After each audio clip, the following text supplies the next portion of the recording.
Bien, pues vamos a comenzar la escuela bíblica. Buenas noches y bienvenidos a todos. Sabéis, la escuela bíblica se titula Fundamentos básicos para la vida cristiana y estamos tratando la lección 11, que habla de la persona y la obra del Espíritu Santo. Hasta ahora hemos estudiado la obra del Espíritu Santo en cada discípulo, en un discípulo de Jesús.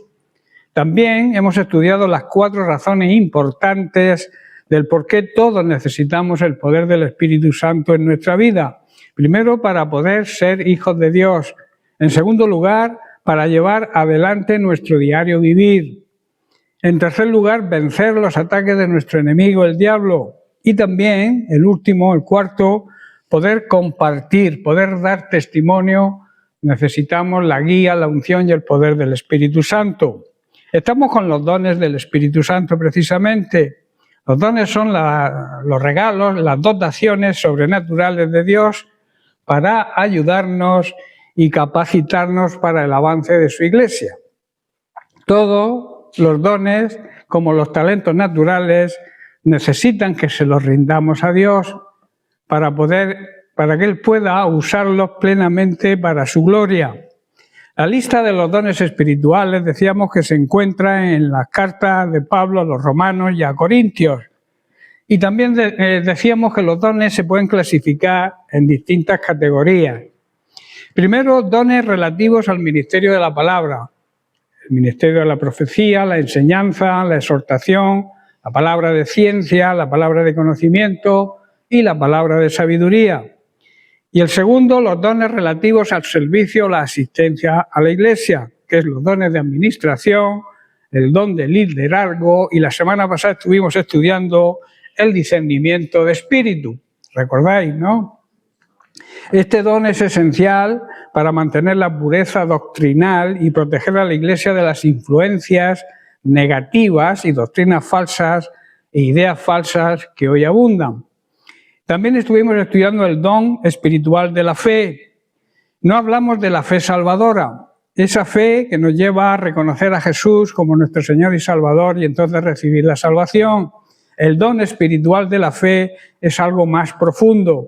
Es una convicción y una seguridad sobrenatural, una certeza de que Dios, a través del Espíritu Santo, nos da para creer en aquello que para nuestros ojos es imposible. Y saber que para Dios todo es posible. Y estuvimos estudiando también, por último, el don espiritual de sanidades. Este don no es una mera obra de magia, ni algo que se pueda adquirir con dinero, sino una manifestación del amor y la misericordia de Dios actuando en acción. El don de sanidades es un regalo del Espíritu Santo para la edificación de la iglesia y la manifestación del reino de Dios al mundo, a las personas incrédulas. Bien, hoy vamos a seguir estudiando el siguiente don. También un don muy relacionado con el don de fe y con el don de sanidades. Es el don de milagros. ¿Qué es un milagro? Un milagro es un hecho no explicable por las leyes naturales y que se atribuye a intervención sobrenatural de origen divino. O sea, si tiene explicación lógica, entonces no es un milagro. ¿Pero qué es el don de milagros?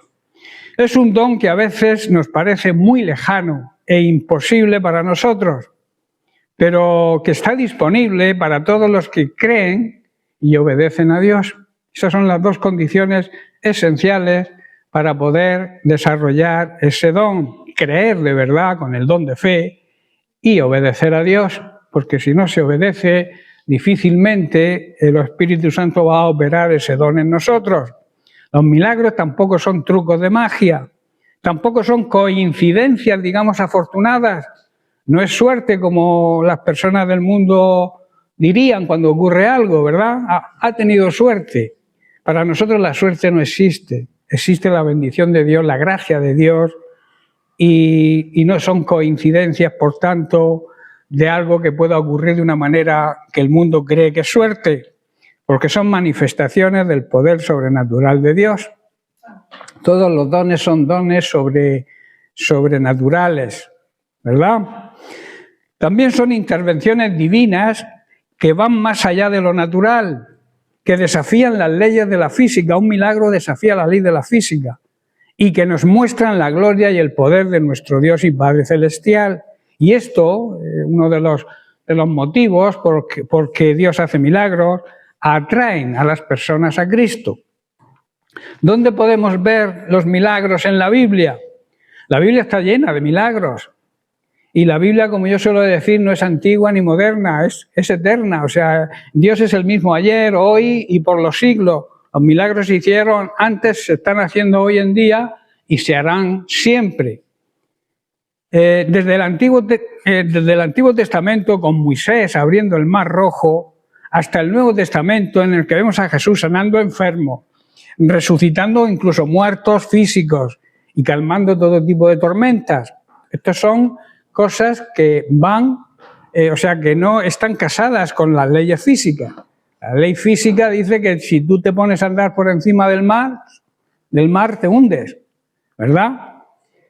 Tampoco es algo que podamos entender que un mar se divida y se quede un pasillo en seco. Tampoco se puede decir que es algo que no podemos entender con nuestra mente humana, solamente hay que entenderla con la mente, o sea, con los ojos espirituales y con los ojos de la fe, que se le diga a una tormenta, párate, y que se cree una gran bonanza, como hizo Jesús, ¿verdad? Por eso digo que la Biblia está llena de milagros. Los milagros son, como digamos, como se puede decir, son la firma de Dios. Es su manera de decir, yo estoy aquí, yo tengo el control, para mí nada es imposible, soy todopoderoso. Amén. Surge la pregunta, ¿siguen ocurriendo hoy los milagros? Los milagros no son cosa del pasado. Como he dicho, Dios es el mismo ayer, hoy y siempre. Él sigue salvando, el mayor de los milagros es la salvación, ¿verdad? Sigue sanando, sigue liberando y sigue haciendo lo imposible. Él quiere manifestar su poder a través de los milagros en nuestras vidas. Ahora bien, ¿cómo podemos recibir el don de milagros? Como todos los dones, primeramente con fe.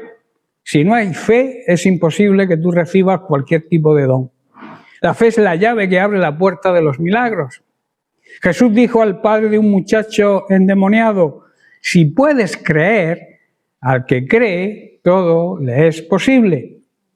El poder de la fe, el poder de creer de verdad en Jesucristo. ¿Creer en qué? Pues precisamente en eso, creer en Dios, creer en el poder de Dios, creer que puede hacer todo lo que para nosotros nos parece inviable e imposible, Él lo puede hacer.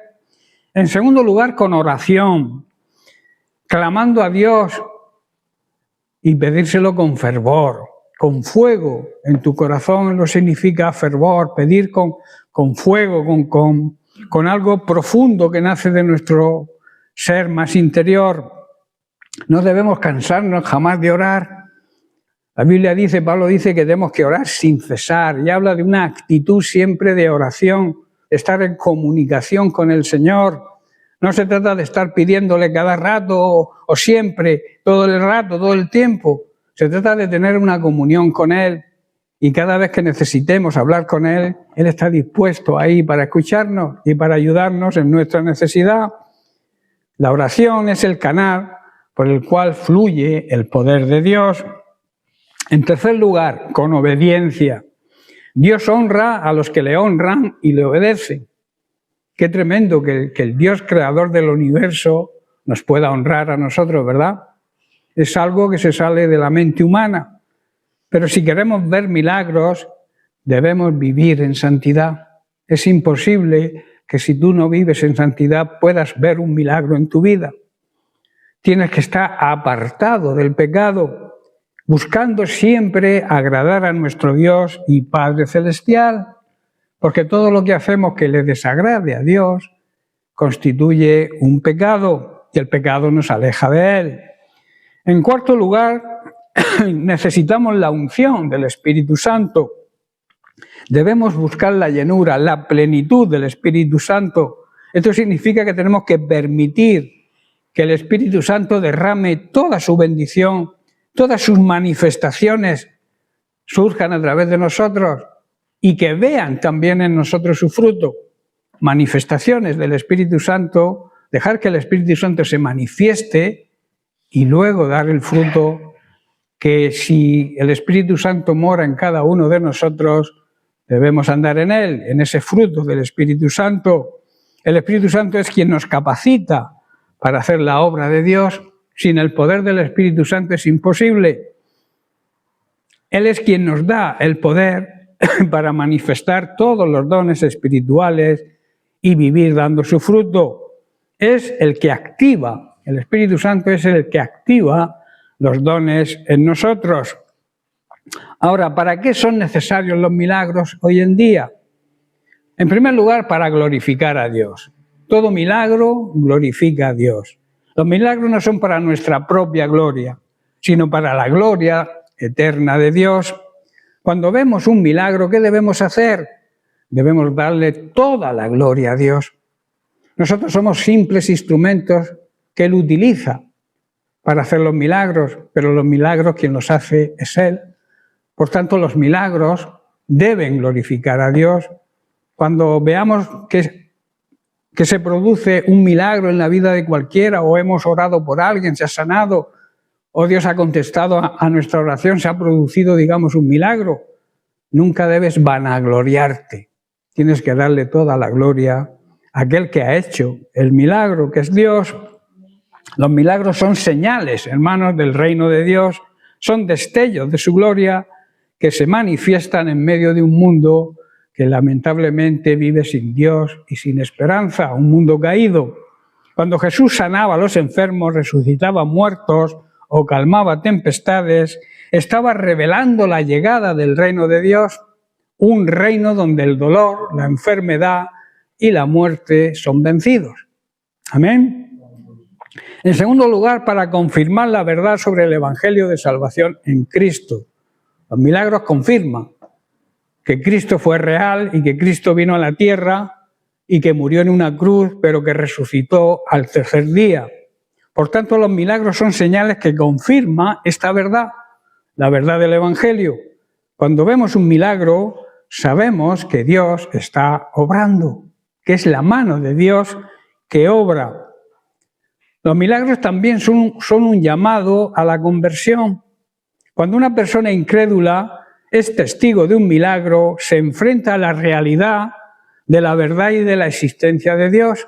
Tiene que aceptarlo. Cuando ve un milagro tiene que pensar, decir, algo debe de existir y es la puerta que se abre para que se puedan rendir al Señor, ¿verdad?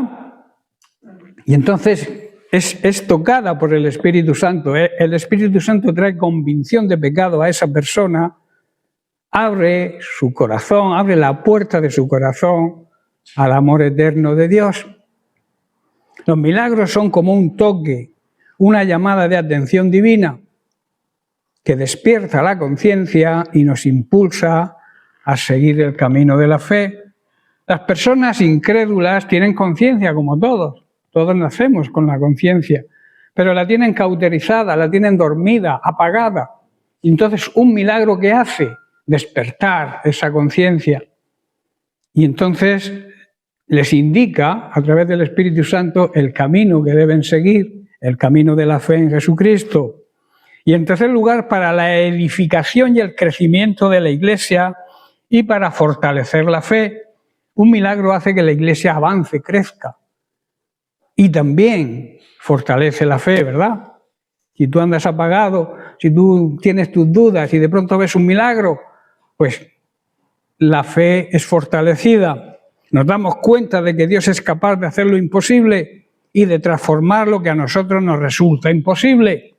Dios siempre está presente y activo en nuestras vidas. En cuarto lugar, los milagros son una manifestación del amor y la misericordia de Dios. Dios, en su infinito amor y compasión, se conmueve ante nuestro sufrimiento y responde siempre a nuestro clamor. Los milagros son una demostración de su amor, sanando nuestras heridas y aliviando nuestros dolores. Como resumen, los milagros son necesarios porque primero nos revelan el reino de Dios. En segundo lugar, le dan la gloria a Dios, glorifican a Dios, dan conformidad de la verdad del Evangelio. También son un llamado a los incrédulos, a la conversión, edifican y fortalecen la fe de la Iglesia y son manifestaciones del amor y de la misericordia de Dios. Por tanto, no debemos limitar el poder de Dios, sino debemos creer en los milagros, los cuales son manifestaciones de su gloria y también de su gracia. Hoy Dios quiere seguir haciendo milagros en nuestras vidas y a través de nosotros también quiere hacer milagros en las vidas de los demás. Quiere utilizarnos para hacer milagros. Vamos a hacer algunas consideraciones sobre los dones, digamos en general, lo que hemos estudiado hasta ahora. No se puede entender de los listados que el apóstol Pablo hace como una especie de jerarquía de dones, es decir, que unos dones tienen más importancia que otros. Esto no es así, porque no son clasificaciones por méritos o por tamaño o por grandeza de un don, sino que son todos necesarios y todos tienen la misma importancia. Tampoco se puede extraer de esta lista una distinción entre dones que se puedan considerar, digamos, ordinarios, dones naturales, y dones considerados extraordinarios, sobrenaturales, porque todos los dones son obra de Dios, o sea, son obra sobrenatural, y con el resultado y el ánimo de calificar los unos más relevantes e importantes que los otros. Eso no sería bueno, porque sería quitarle valor, digamos, a un don y dárselo a otro, o a la persona que tiene ese don. La persona que tiene, digamos, un don de cierta categoría puede sentirse orgullosa sobre la otra persona que tiene un don más pequeño. Por eso los dones tienen la misma importancia y el mismo valor y son necesarios todos por igual. Al caer en esta distinción se hace también irrelevante el viejo debate acerca de si los dones espirituales regalados por Dios son permanentes para la Iglesia cristiana actual. Hay algunas denominaciones que creen que algunos dones no son para ahora, que murieron con los apóstoles o cesaron con los apóstoles, con la era apostólica. Algunos aseguran eso de una forma completamente errónea. Los dones espirituales son necesarios siempre, porque son para el crecimiento y la madurez de la Iglesia. Son para su edificación, porque mientras haya bebés espirituales, personas nuevas convertidos, existe la necesidad de dichos dones. Sería, digamos, hacer acepción de personas si los antepasados tuvieron más actitud ante los dones, tuvieron más capacidad de dones que las personas de hoy en día, ¿verdad? Sería como aquellos eran más importantes que nosotros. Los dones son necesarios siempre que la Iglesia esté aquí en esta tierra. Los dones van a cesar en esta tierra cuando seamos arrebatados como Iglesia y nos vayamos con el Señor, toda la Iglesia en el arrebatamiento final. Entonces los dones van a desaparecer de la tierra porque desaparece la Iglesia, que ¿dónde están los dones? Porque es donde mora el Espíritu Santo. Amén. Amén. Un talento tan ordinario como la música también se puede convertir en un don, en un regalo de Dios, en tanto se acepte gozosamente como ese don del Espíritu y se ponga al servicio de la vida y la misión de la Iglesia. ¿Qué quiere decir esto? Que tú puedes tener el don de la música, ser un buen cantante, pero para que se convierta en un don del Espíritu Santo tienes que rendirlo a Cristo. En otras palabras, hay cantantes del mundo que se han convertido y dejan de cantar al mundo y cantan para la alabanza de Dios.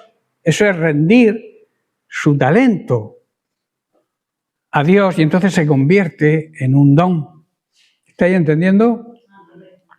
Lo que está claro es que para Pablo una iglesia sin diversidad de dones, regalos de Dios, carece de las condiciones necesarias para existir. ¿Qué quiere decir eso? Que una iglesia que no ejercite los dones, tarde o temprano se convierte en una iglesia apagada, en una iglesia muerta. porque la vida la dan los dones del Espíritu Santo. El poder del Espíritu Santo es el que resucitó a Jesús de los muertos. Y ese poder está en nosotros. Necesitamos ese poder para ejercitar sus dones. También tenemos que tener discernimiento. Tanto el apóstol Pablo como también Juan nos advierten que debemos tener cuidado porque hay muchos falsos espíritus que abundan hoy en día y que debemos probarlos, dice la Biblia. En 1 de Juan capítulo 4, versículos 1 al 3, el apóstol nos dice: amados, no creáis a todo espíritu, sino probad los espíritus si son de Dios, porque muchos falsos profetas han salido por el mundo. En esto conoced el Espíritu de Dios, en esto que dice a continuación: todo espíritu que confiesa que Jesucristo ha venido en carne es de Dios. Que no te engañen aquellos que llaman a tu puerta y te dicen que creen en el mismo Dios que tú, cuando niegan la divinidad de Cristo. No sé si estás comprendiendo. Los testigos de Jehová llegan a tu puerta, les abres, les dices que eres cristiano evangélico y dices: es igual, yo también creo en el mismo Dios, pero no es así. Ellos no creen en la divinidad de Jesucristo. Y aquí dice bien claro que el que no confiesa que Jesucristo ha venido en carne no proviene de Dios, no es de Dios. El otro día estuvieron en casa y por experiencia digo esto, porque yo les dije quién era, que era pastor evangélico, que yo conocía al Dios de verdad, y ellos decían: nosotros creemos en el mismo Dios. Y yo les dije: mira, ni tú me vas a convencer a mí, ni yo a ti, así que ¿para qué perder el tiempo? Vosotros no creéis en la divinidad de Jesucristo, yo sí.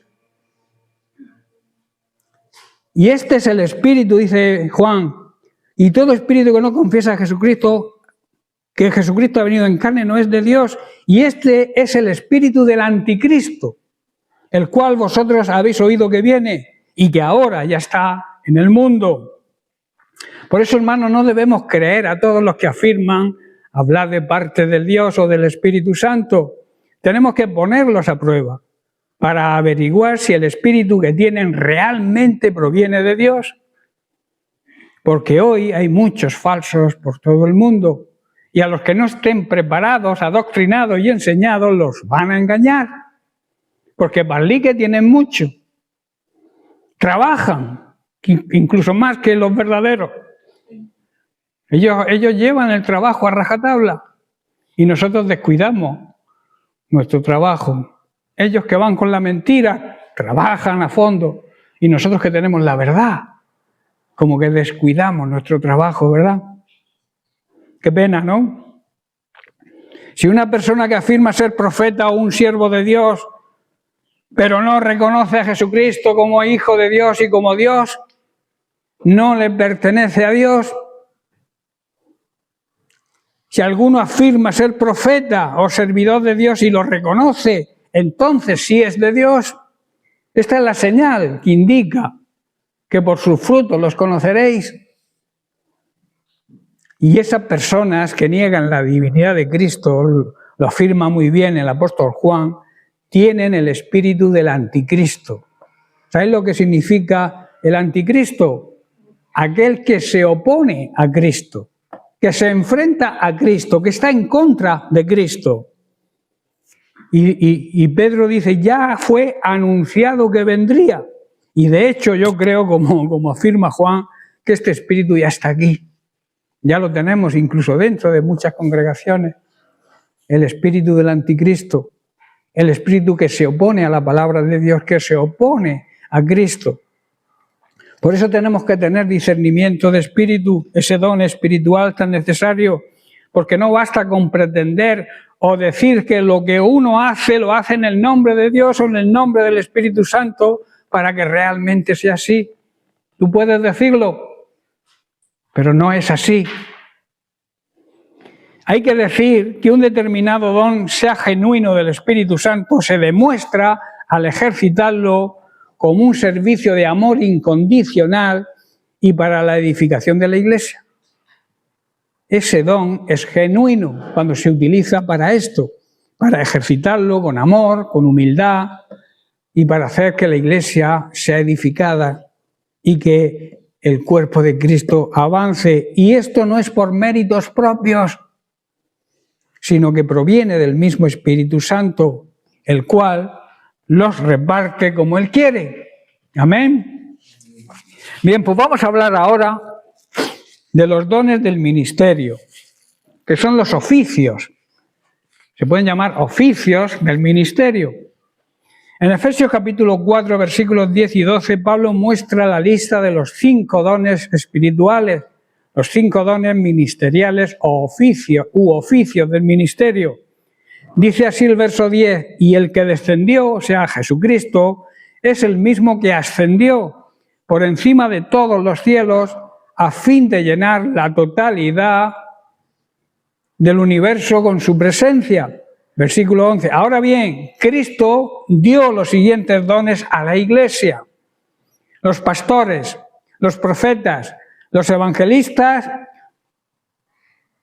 los profetas y los maestros.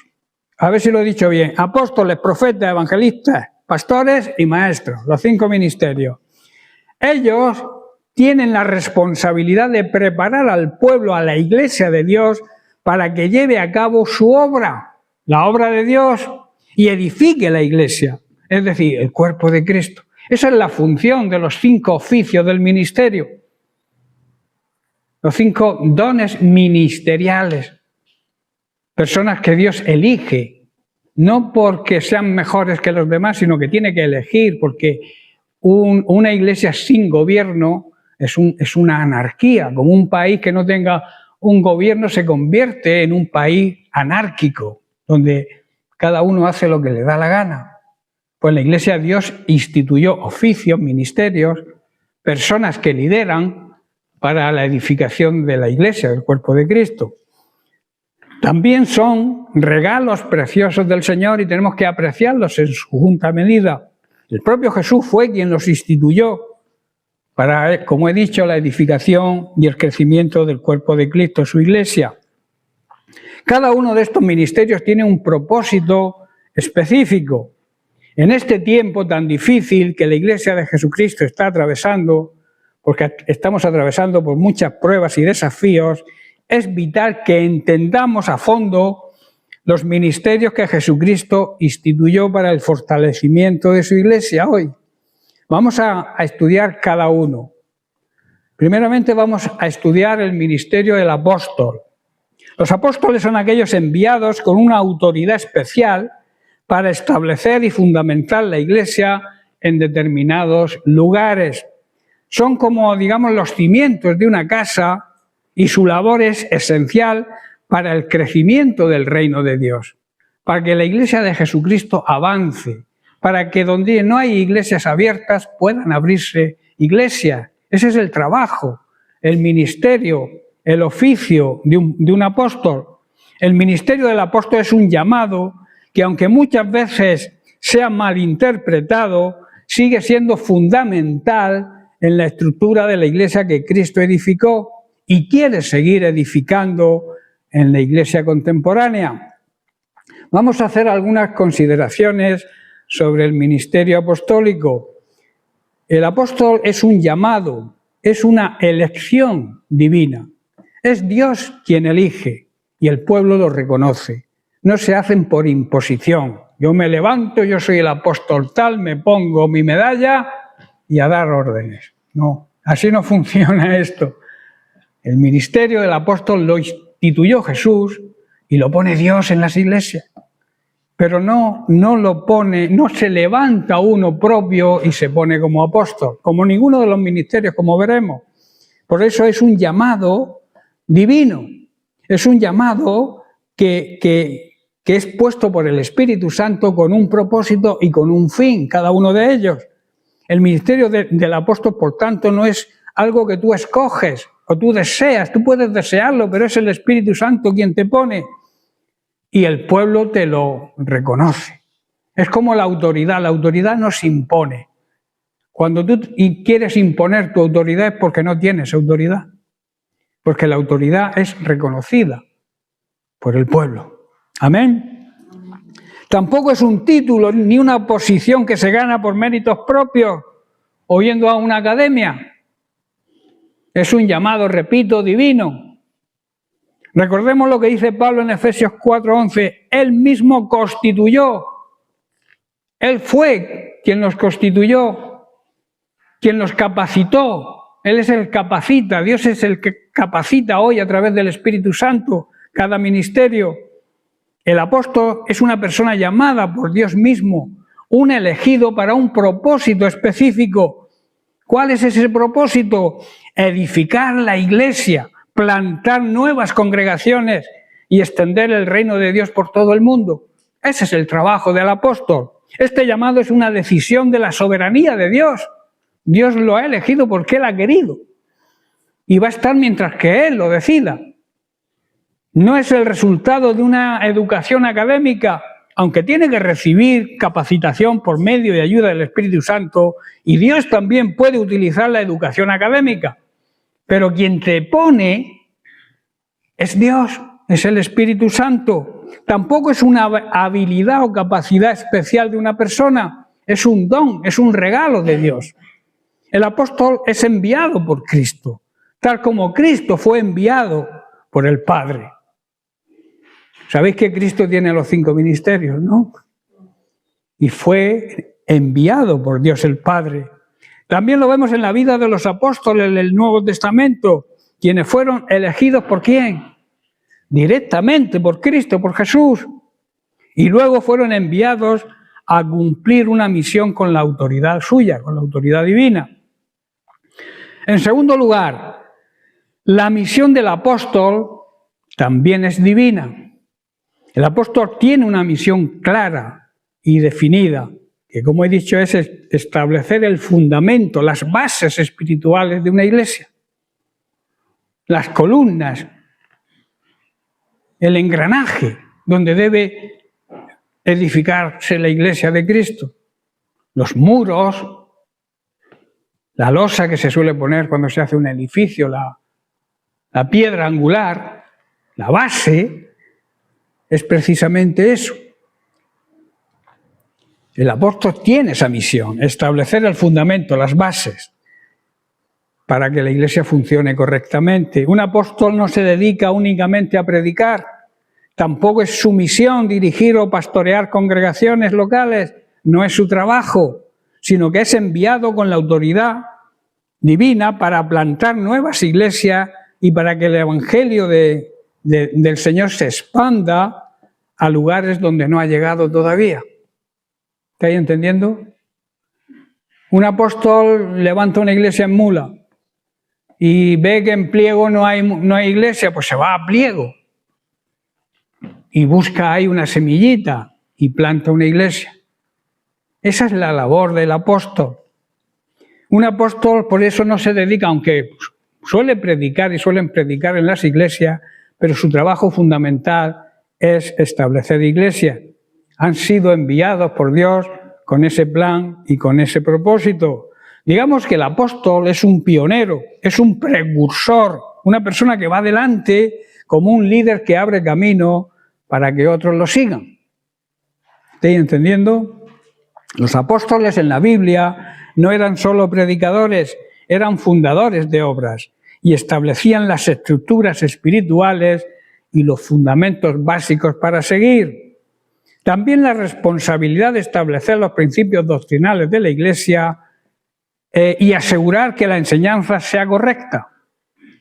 Cuando alguien funda una iglesia, Pablo, si estudiáis la Biblia, veis que era apóstol y fundaba iglesias, pero de vez en cuando iba visitando iglesias y viendo y corrigiendo y fijándose de que las cosas las hacían bien, que la doctrina que se predicaba no se torciera.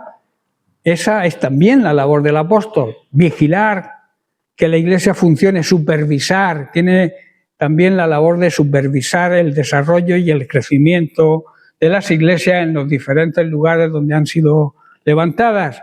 Hoy en día el ministerio apostólico sigue siendo relevante y vigente, aunque algunas denominaciones, repito, lo ponen en duda. Muchos aseguran que el ministerio apostólico terminó precisamente cuando con los 12 apóstoles del Señor, pero eso Eso no es lo que la palabra de Dios enseña. También lo vemos en la vida de los apóstoles y del Nuevo Testamento, quienes fueron elegidos, como he dicho, por Jesucristo. El apóstol, en la Biblia, tiene esa responsabilidad. Hoy en día el ministerio apostólico sigue siendo, como he dicho, vigente, no está muerto, no ha cesado todavía. Hoy los cesacionistas, que se llaman, hablan precisamente de eso, que ni los profetas ni los apóstoles son para este tiempo, están en un grave error, en un gran error.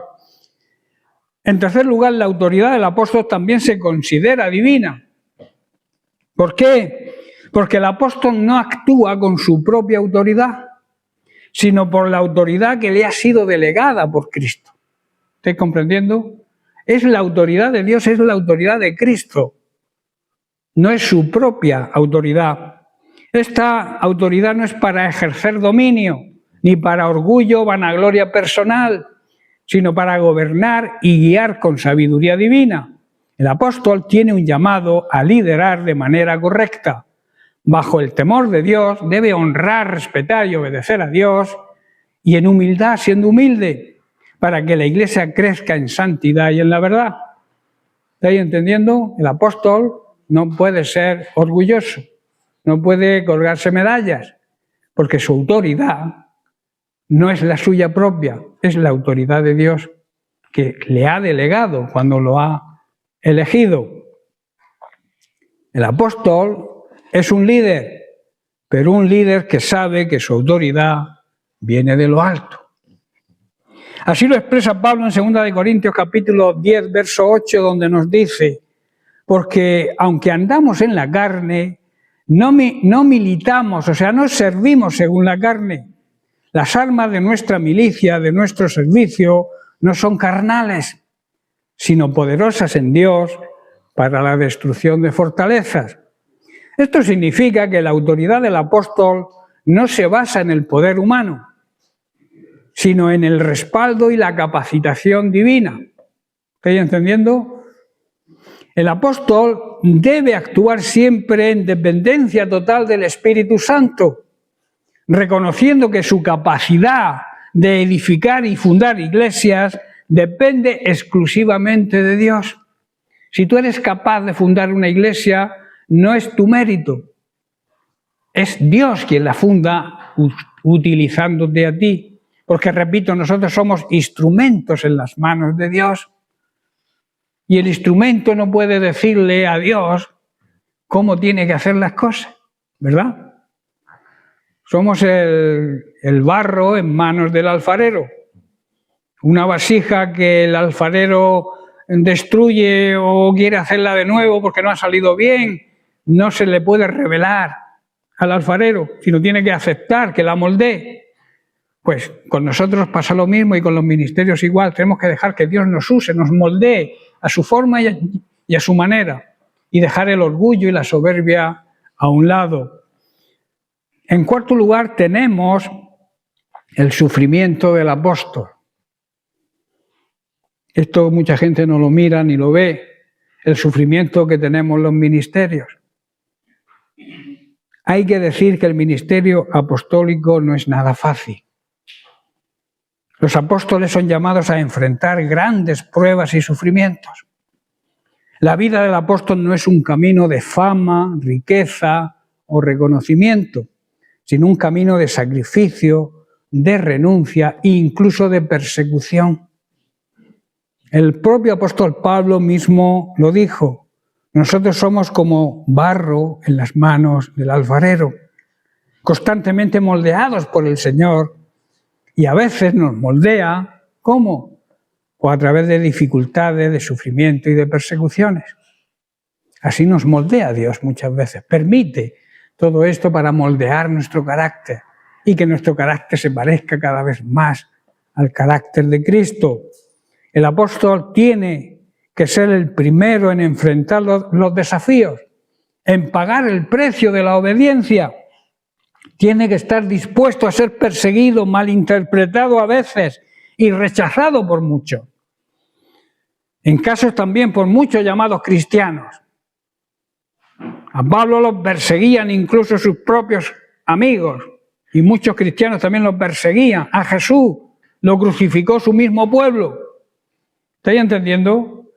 Nosotros tenemos que saber que tenemos que pagar el precio, lo mismo que lo pagaron los apóstoles, los discípulos, y lo pagó el propio Jesús. El apóstol debe tener la capacidad de sobreponerse a las adversidades y continuar adelante con la misión, confiando en que Dios le sostiene, le ayuda y le defiende siempre. En medio de todos esos ataques, pruebas, persecuciones, sufrimiento, tenemos que reconocer que Dios está de nuestra parte y Dios está ahí dispuesto siempre a ayudarnos. En quinto lugar, el apóstol y la iglesia de hoy en día, local. A pesar de que el apóstol tiene una misión, digamos, universal, su ministerio no está alejado de la iglesia local.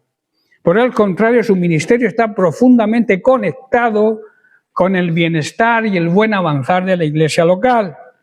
Un apóstol tiene un amor profundo por las iglesias que ha plantado y no se olvida de ellas, y por aquellos que están bajo su cuidado.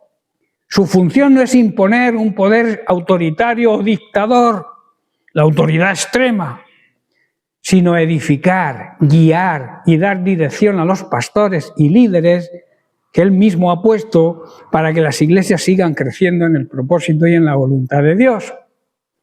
En muchos casos, el apóstol funciona también como un padre espiritual, como maestro y consejero de los otros ministerios, ayudando a levantar nuevos líderes y asegurándose de que el evangelio sea predicado de manera correcta, fiel y clara. Esa es la misión. No solamente levanta una iglesia, sino cuida de ella, está pendiente de ella, enseña a los líderes para que puedan enseñar a otros nuevos líderes, con el propósito de que la voluntad de Dios y el plan de Dios se cumpla en la iglesia. Por tanto, a la iglesia local no la podemos separar del trabajo apostólico. Más bien, el apóstol trabaja para fortalecerla y para equipar a los santos y asegurarse de que la iglesia se mantenga en el camino correcto. Porque hoy en día hay muchas tendencias a las desviaciones. La iglesia, si no está preparada, hay mucha mentira, mucho engaño que pueden desviar la visión de la iglesia. Por eso un apóstol está pendiente. Cuida de que la iglesia se mantenga en la línea y en el camino correcto. Por eso es necesario para esto un llamado divino. Y es de suma importancia en la Iglesia de Cristo el ministerio apostólico, pero también es uno de los más grandes desafíos que una persona pueda enfrentar, ¿verdad? Es un privilegio ser apóstol, pero también es una gran responsabilidad. Por eso, repito, es necesario que haya un llamado divino y una visión sobre la misión de la expansión del Evangelio, el avance del reino de Dios, una autoridad, saber que es una autoridad que viene de parte de Dios y un compromiso que debemos adquirir total por la verdad, por el sacrificio y por la edificación del cuerpo de Cristo. El apóstol es un siervo, es un líder, pero es un siervo, un pionero que busca siempre que Cristo sea glorificado y que la iglesia avance y sea edificada. Por eso, como iglesia, debemos orar para que Dios levante hombres y mujeres comprometidas y comprometidos con la misión de extender su reino, que no busquen su propia gloria, sino la gloria de Dios y el bienestar de su pueblo, de su iglesia. Hablemos ahora de los profetas. Luego preguntaré si tenéis alguna duda. Hablemos de los profetas. Los profetas son aquellos que reciben revelación divina y la transmiten al pueblo de Dios, exhortando, consolando y edificando, que son las características esenciales de la profecía. Los profetas son como atalayas o centinelas y su voz nos alerta y nos guía en el camino de la verdad. Es mismo Dios hablándonos. En cuanto al ministerio del profeta, es importante entender bien qué significa este don ministerial y cómo debemos vivirlo en relación con nuestra fe y cómo debemos aplicarlo a nuestra vida diaria. Tenemos que entender y comprender cada ministerio. El llamado del profeta también es un llamado divino. El ministerio profético no es algo que la persona elige, sino que repito, es un llamado también divino. El profeta no se convierte en profeta por sus propios méritos o deseos, sino porque Dios así lo decide y Dios lo llama a ese ministerio. Recordemos lo que le dijo Dios al profeta Jeremías en el capítulo 1, versículo 5. Dice, antes que te formase en el vientre te conocí, y antes que nacieses te santifiqué, y te di por profeta a las naciones. Decirme a mí qué estudios tenía el feto, el embrión, cuando Dios mismo lo creó y dice que desde ese mismo momento ya lo eligió como profeta. Por eso no es algo que se aprende o que se estudia académicamente o en la universidad. Es que Dios te llama, aunque luego te capacita, tienes que capacitarte y todo eso puede ser bueno e interesante para apoyar tu ministerio. Pero la elección, el llamado, viene del cielo, es un llamado divino. Por eso este llamado, repito, no depende de los estudios, ni de una formación académica, ni de ninguna preparación humana. Aunque el Señor, como digo, nos puede capacitar mediante estos elementos. Es un llamado de Dios. El profeta es elegido por Dios para llevar un mensaje específico en un momento determinado. El profeta debe tener una relación de intimidad con Dios. Si una persona se llama profeta pero no tiene comunión con Dios, no ora, no pasa tiempo en la presencia de Dios, es imposible que pueda ejercer su ministerio. El profeta debe tener esa relación íntima con Dios, una relación profunda y de calidad, porque es así, con esa cercanía, donde Dios le muestra la revelación que luego ha de compartir con la iglesia. ¿Estáis entendiendo? Si no tiene comunión con Dios, cuando venga a la iglesia, ¿qué va a decir? Lo que diga se lo inventará y será un falso profeta. Los profetas tienen que tener intimidad diaria, comunión con el Señor. El profeta es un portavoz de Dios. Habla lo que Dios le muestra. Alguien que tiene una responsabilidad de hablar en el nombre de Dios, que no es poca, que es un privilegio, pero también es una gran responsabilidad. Hay de los profetas que digan Dios ha dicho cuando Dios no ha dicho. Está bien claro en la Biblia.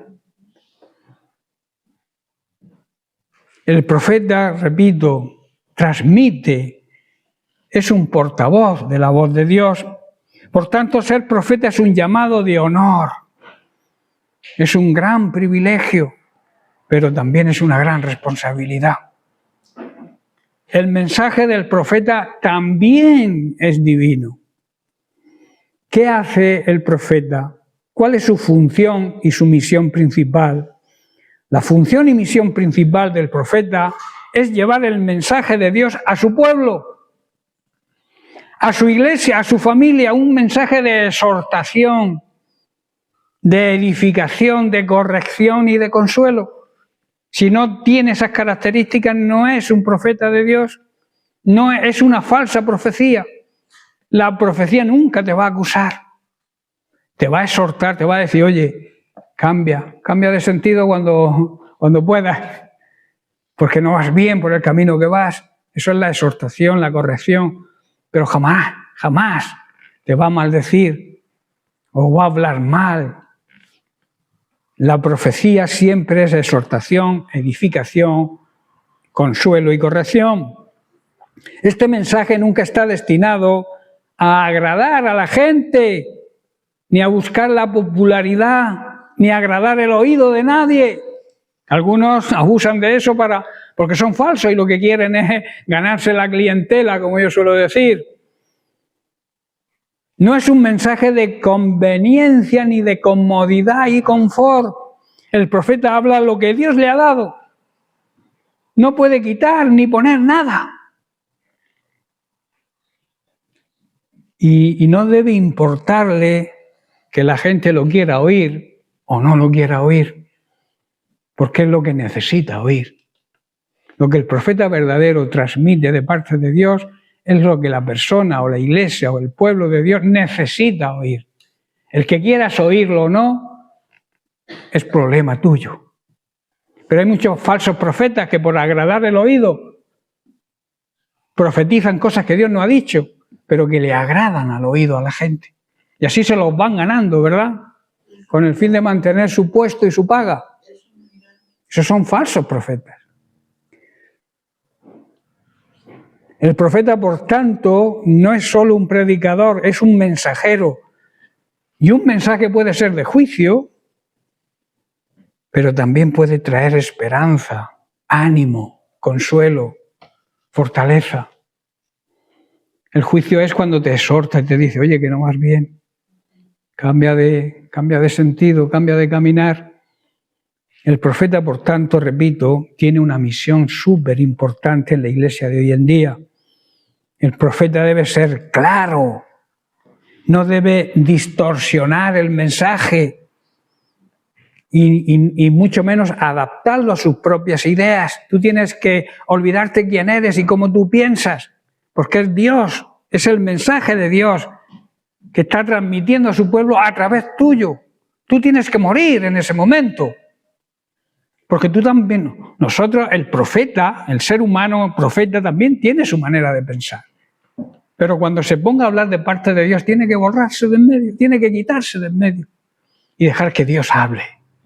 Y hable sin tapujo, sin distorsionar, sin desviar, sin acoplar el mensaje a la audiencia, sin importar, como he dicho, si alguien lo quiere oír o no.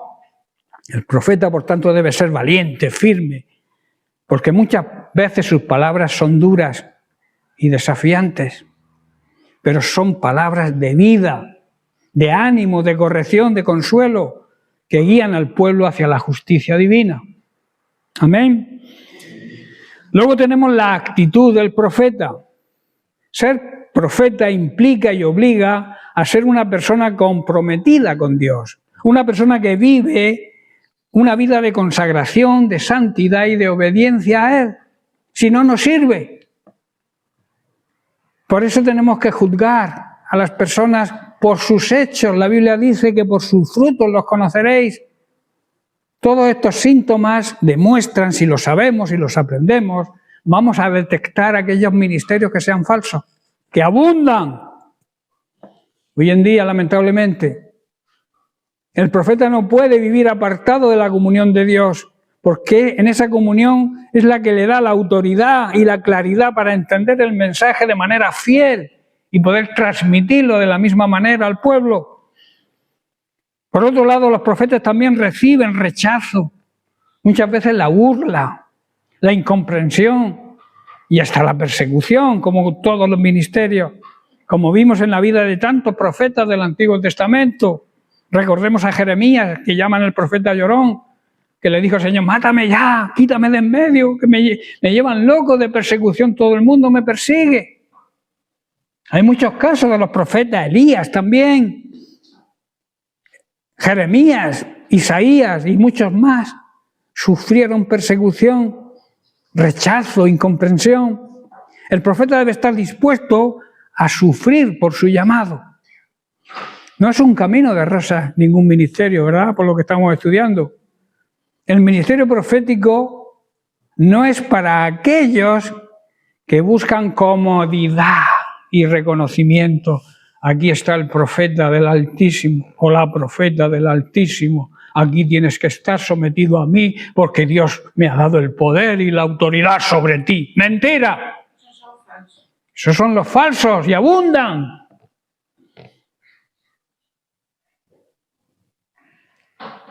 No es para nuestro reconocimiento y mucho menos para nuestro confort y nuestra comodidad, sino es un ministerio para aquellos que están dispuestos a pagar el precio que conlleva el compromiso con Dios y su pueblo, su iglesia. El profeta, digamos, en la iglesia de hoy en día, en la iglesia contemporánea, hoy en día el ministerio profético también sigue vigente, aunque otros también lo siguen negando. No estamos hablando solo de aquellas personas que tienen el don de la profecía dentro de las iglesias y son usados por Dios en un momento determinado dentro de la congregación, sino el profeta, el oficio del profeta, también tiene el oficio específico de predicar en el mundo, de profetizarle al mundo. Y ahí es donde reciben la persecución y el rechazo total. ¿Estás comprendiendo? Tienen que actuar, no solamente en la congregación. Las personas con el don de la profecía actúan dentro de la congregación, pero el oficio, el ministerio profético, tiene que predicar, tiene que estar fuera en el mundo. Un mundo que vive de espaldas a Dios, un mundo que lo va a rechazar. Siempre habrá gente que lo acepte. Gloria a Dios por esas personas, pero generalmente van a sufrir persecución. Pero tienen la obligación de predicar, de ese oficio específico y llevarlo a cabo también en la gente incrédula. El profeta está llamado siempre a hablar la verdad de Dios, también en un medio de un mundo que le niega, que vive de espaldas a Él, que no le obedece, que vive apartado de la verdad. El profeta no solo predica lo que es conveniente para el momento, sino lo que es necesario para la vida del pueblo de Dios y su futuro. En nuestras congregaciones necesitamos profetas que sean sensibles a la voz de Dios, que estén dispuestos a ser valientes, a confrontar el pecado cuando es necesario y a traer palabras de edificación, restauración, esperanza y consuelo. El ministerio profético también se extiende a la capacidad de discernir el tiempo en que estamos viviendo, de ver lo que el Espíritu Santo está haciendo hoy en la actualidad y de hablar en el momento preciso. Un profeta sabe cuándo debe hablar, también sabe cuándo debe callar. Y por último, la importancia de la humildad también en el profeta. Un profeta debe ser humilde, como cualquier ministerio. No debe ser alguien que busque la gloria para sí mismo, ni que se haga dueño del mensaje, como diciendo el mensaje viene de mí, lo he dado yo. Tú no eres el dueño del mensaje porque es Dios quien te lo ha dado. Y quien te da es el dueño. El verdadero profeta sabe que solo es un instrumento en las manos de Dios. Y no se vanagloria jamás, porque le da la gloria a Dios y es humilde. Cuando veáis que alguien que se llama profeta es orgulloso, vanaglorioso, no le creas, recházalo porque es un falso profeta. Nunca debe haber arrogancia y soberbia, porque cuando miramos los grandes profetas de la Biblia, encontramos que todos vivieron momentos de humillación, de soledad, de sufrimiento, pero nunca vemos a un profeta arrogante o soberbio. Tú analiza la Biblia sobre los profetas, tanto los profetas mayores como los menores, y verás que ninguna faceta de esos profetas se le ve en ninguna parte que hayan sido arrogantes o soberbios. Aunque Dios les da poder y autoridad, ellos siempre se reconocían como siervos de un Dios soberano y que ese poder y autoridad eran y procedían de Él. Llegamos a la conclusión y con esto terminamos y seguiremos la semana que viene con el resto de los oficios del profeta, del ministerio. El ministerio profético es un llamado de Dios, esto es la conclusión, ¿o no? No para engrandecer a la persona, sino para llevar la palabra de Dios a la iglesia, al pueblo, para llamarlo a la corrección, a la edificación, para animar, para exhortar y para consolar. Es un ministerio de fidelidad a la voz de Dios. O sea, ser fieles a lo que Dios te dice y no cambiar nada, ni añadir ni quitar. Sin importar los obstáculos que esto te cree. Y sin importar tampoco el sufrimiento que esto conlleva, la acusación, el rechazo, la persecución. Un verdadero profeta no busca su propia gloria, sino busca siempre la gloria de Dios. No es un llamado para ser reconocido, sino para servir. Un llamado para compartir con fidelidad, con valentía y con humildad, siempre recordando que lo más importante es la obediencia a la voz de Dios. Amén. Bien, pues como he dicho, lo dejamos aquí y seguiremos la semana que viene con el resto de oficios del ministerio, los evangelistas, los pastores y los maestros. Amén. Que Dios les bendiga.